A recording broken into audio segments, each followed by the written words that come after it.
अस्सलामु अलैकुम वरहमतुल्लाहि वबरकातुहू। कल वक्फ अमेंडमेंट बिल के ताल्लुक से मैंने एक वीडियो बनाया था। उसमें बताया था कि स्कैन करके आपको अपनी राय देनी है जेपीसी को। तो उसमें बहुत से लोगों ने पूछा कि स्कैन कैसे करना है, तो वो मैं प्रैक्टिकली ये करके आपको बता देता हूँ ताकि आप दूसरों को भी बता सकें और आपके लिए भी आसानी हो।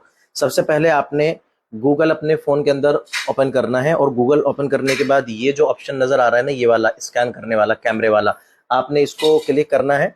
और क्लिक करने के बाद आपने इस स्कैनर पे इस तरीके से लगाना है, तो ये लिंक आपको शो हो जाएगा, इस पे आपने क्लिक करना है।